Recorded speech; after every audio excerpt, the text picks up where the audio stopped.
Welcome back to our final lecture on Africa. Today we're going to be talking about Northern Africa, which is of course an important region, but very different from Sub-Saharan Africa, We also already talked about Egypt when we talked about the Middle East, and the reason for this is because culturally, Egypt in many ways is more connected with the Middle East than it is with the rest of Africa, and certainly that is probably true for the entirety of North Africa itself. But I didn't think it was appropriate to talk about all of North Africa when we talked about the Middle East. But Egypt, because of its connection to places like Israel and its connections to things like Saudi Arabia and Iran, I think it is more appropriate that we talked about that. So today we're going to be talking about North Africa, and this is going to be a very large general survey. We've got a number of nations that we need to talk about, such as Egypt, Sudan, Tunisia, Libya, Algeria, and Morocco. So we've got a number of nations that we need to talk about.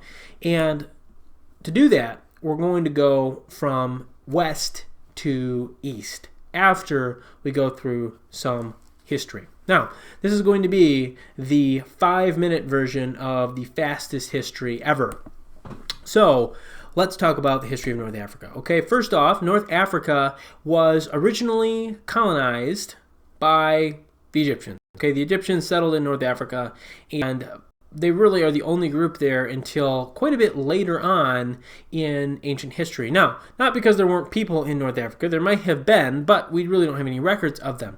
We know that there were a group of people that were called by the Egyptians Libyans who lived to their west, and it appears that these people were actually very similar to the Egyptians. It's possible they're the same people group, simply from different locations. And so these Libyans had spread far to the west in North Africa, and from there they divided themselves into several different groups: the Mauritanians, the Libyans, and different groups like that, the Nubians. There's a number of, the Numidians. The Nubians actually are an African black people from further south. So these people groups all descended from these Egyptians, and they primarily migrated across the African continent from east to west, opposite of the way that we're going to be talking about them today.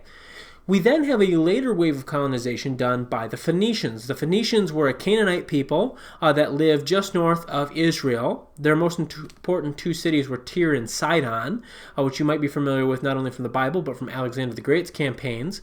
And the Phoenicians were some of the first great seafarers. They also invented an alphabet, which is actually literally named after them. The first two letters in their alphabet were Alpha, or Al, and Bet. Okay, and so from that we get alphabet. Okay, so it's literally the first two letters is what that means in English, like A and B. Okay, so it's alphabet. And the Phoenicians spread across the Mediterranean, settling in a number of places, the most important of which was Carthage. Carthage was on the tip of North Africa that sticks out the closest to Europe, the closest to Sicily actually, and this is kind of the center of North African civilization in the ancient times.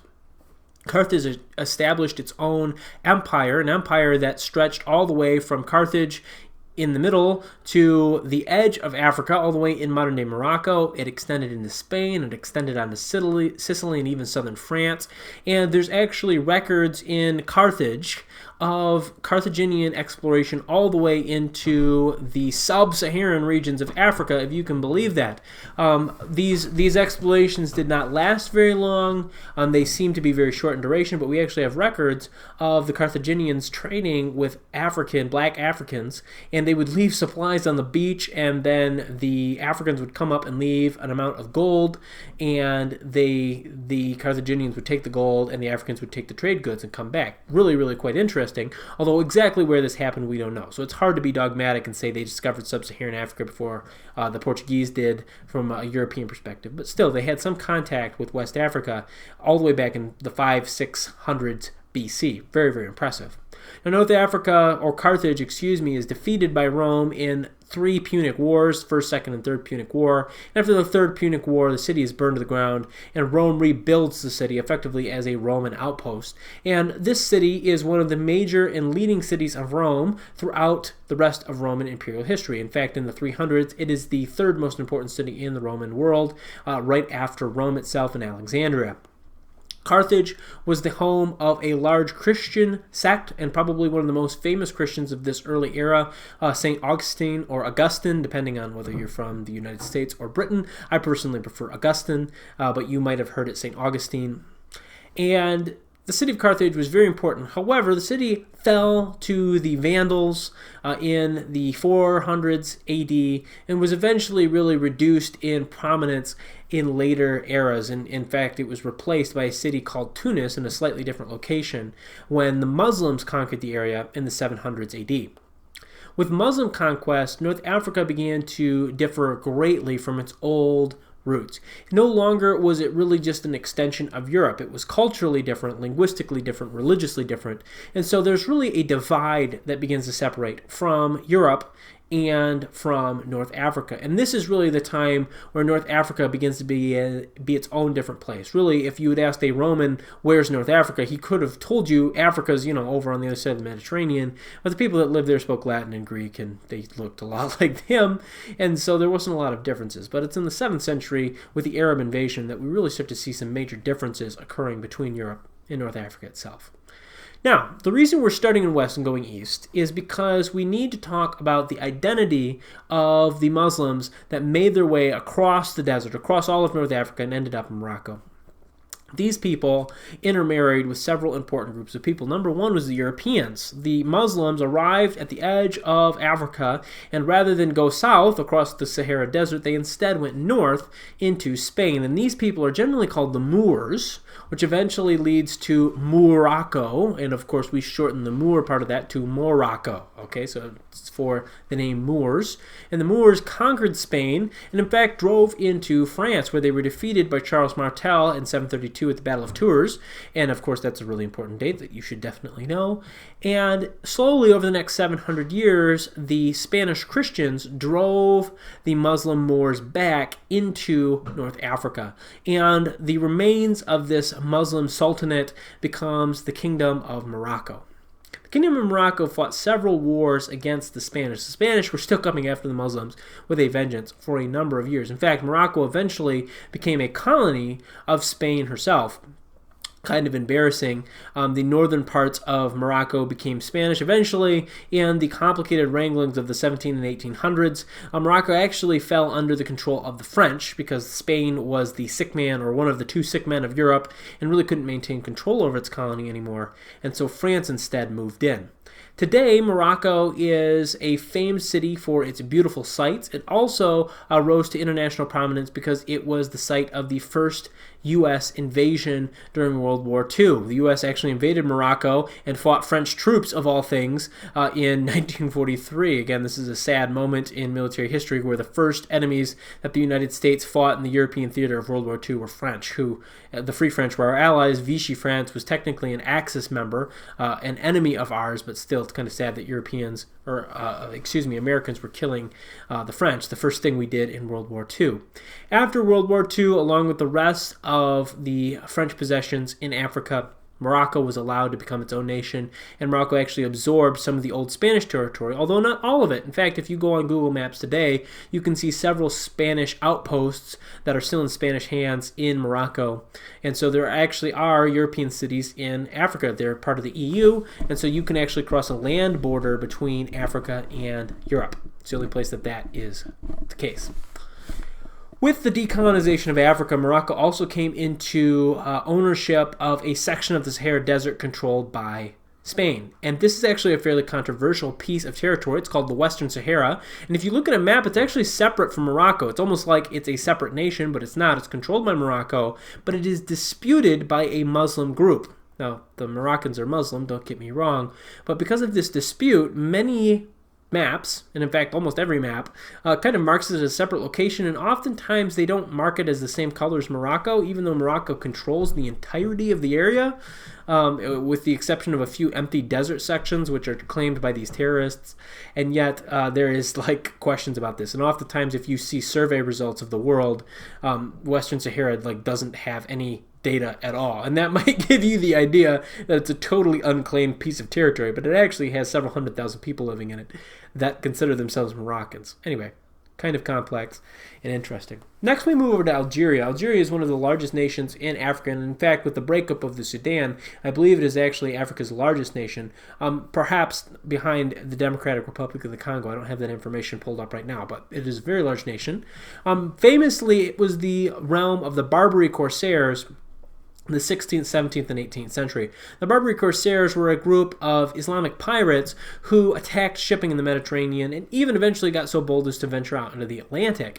And they were generally a nuisance for European powers, but they were protected by their relationship with the Ottoman Empire. To attack the Barbary Corsairs was to declare war on the Ottoman Empire. And the Ottoman Empire, while it was not the most powerful it had ever been by the 1700s, was still a force to be reckoned with, and still had enough trade connections that even Great Britain was not interested in infuriating them by attacking the Barbary Corsairs. The reason that this is important is because the Barbary Corsairs eventually began attacking and blackmailing American ships, and the United States, which had no commercial connections with the Ottoman Empire whatsoever, decided to deal with this Corsair problem. And so the really first foray of not only the U.S. Navy outside of the American Revolution, but the absolute first foray of the United States Marines was an attack on the Barbary Corsairs, who had bases all over Algeria and into Tunisia as well.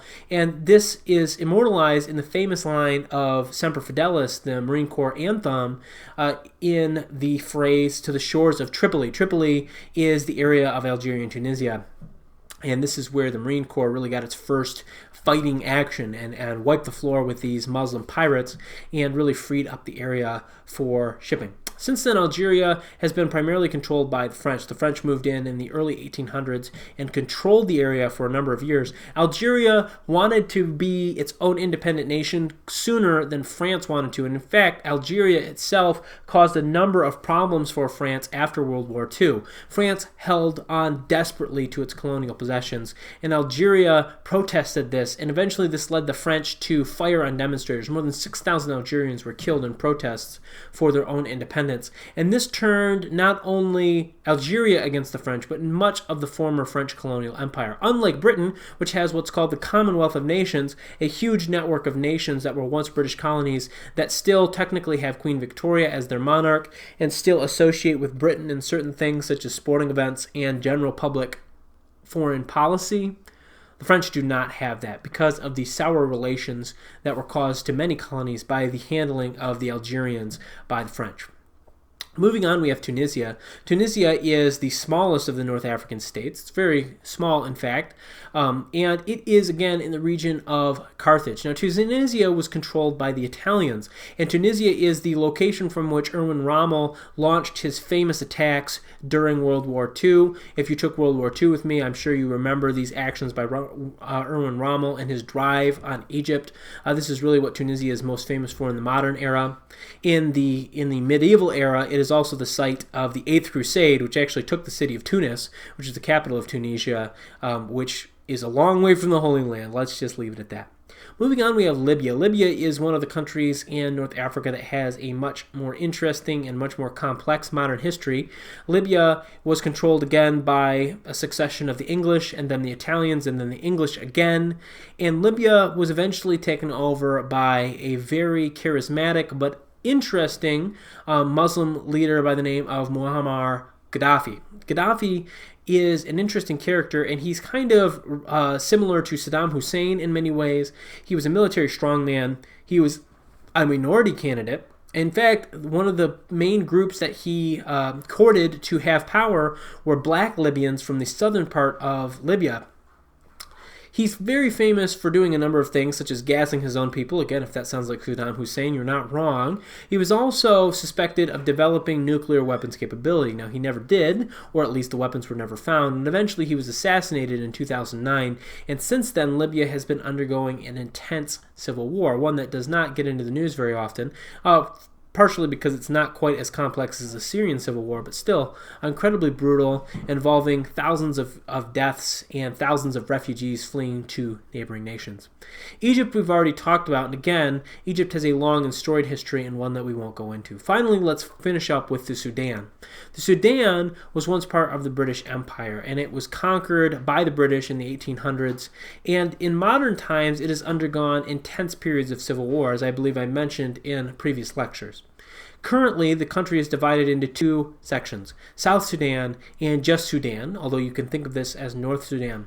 The primary reason for this division was, in fact, religious and ethnic. The lower parts of the Sudan are ethnically African black, and they have a mix of both extremist Islam and Christianity. The northern parts of Sudan are much stronger just Muslim, and they are more Arab in ethnicity, and this has led to intense violence between these locations. Sudan is a good example of why decolonization often fails, because the Sudan was never a unified region until the Europeans got a map out and drew lines around the whole thing.